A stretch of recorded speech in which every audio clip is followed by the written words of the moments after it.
Hello friend, કેમ છો? Welcome to Komal's cooking. તો આજે મારા કિચનમાં બની રહી છે મસ્ત મજાની અને શિયાળામાં ખાવાની મજા આવે એવી ભાજી.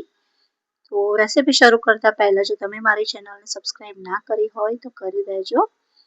તો બનાવવાનું શરૂ કરીએ. તો એના માટે મેં અહીંયા વેજીટેબલ્સમાં લીધા છે બટાકા, ફ્લાવર, નાનું બીટ, ગાજર, રીંગણ અને થોડી કોબી, વટાણા. તમે તમારી ચોઈસના કોઈ પણ વેજીટેબલ એડ કરી શકો છો, પણ આ મેઇન વેજીટેબલ છે જે ભાજીમાં યુઝ થતા હોય છે.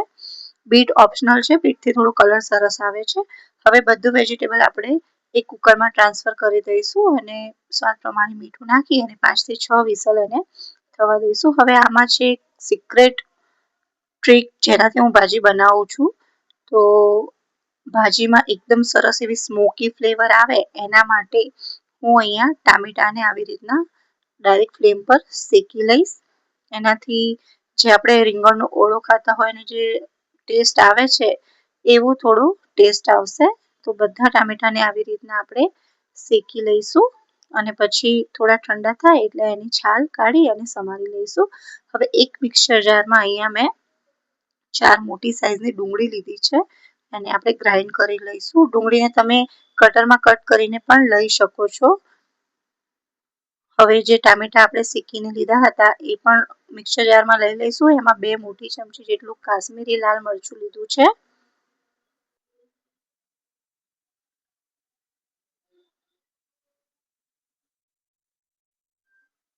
અને 1 ચમચી જેટલું ઘરમાં જે આપણે રેગ્યુલર ખાતા હોય એ મરચું લીધું છે. હવે એને પણ આપણે સારી રીતે ગ્રાઇન્ડ કરી લઈશું. હવે એક મોટી કઢાઈમાં આપણે 6 મોટા ચમચા જેટલું તેલ લઈશું. અહીંયા હું 8 થી 9 લોકો માટે ભાજી બનાવી રહી છું. તમે જે રીતે બનાવતા હોય એ રીતે તમારે તેલ લેવાનું છે. એમાં આપણે જે ડુંગળી ક્રશ કરીને રાખી હતી એ એડ કરી દઈશું અને એને ઢાંકીને 2 થી 3 મિનિટ માટે ચડવા દઈશું. 2 થી 3 મિનિટ થઈ જાય પછી આપણે એમાં લસણની પેસ્ટ એડ કરીશું અને એને પણ સારી રીતે મિક્સ કરી લઈશું.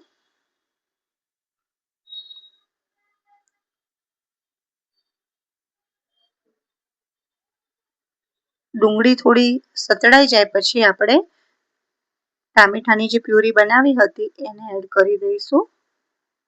મિક્સ કરી ઢાંકીને ફરીથી 2 થી 3 મિનિટ માટે કૂક થવા દઈશું.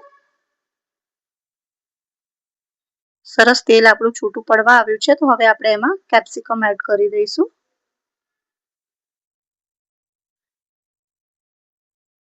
ફરીથી ઢાંકી અને 2 મિનિટ માટે આપણે એને ચડવા દઈશું.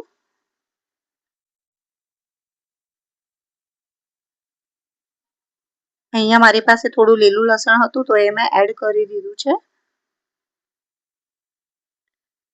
અને 3 મોટી ચમચી જેટલો પાઉંભાજીનો મસાલો એડ કર્યો છે. અહીંયા કોઈ બીજા મસાલા એડ નથી કરતી હું.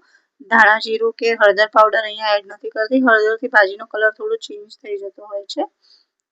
હવે જે વેજીટેબલ આપણે બાફીને મૂક્યા હતા એને આવી રીતના આપણે મેશ કરી લઈશું અને જોઈ લઈશું કે મસાલા બધા સરસ ચડી ગયા છે અને તેલ પણ છૂટું પડી ગયું છે. હવે જે વેજીટેબલ્સ છે એને આપણે એડ કરી દઈશું.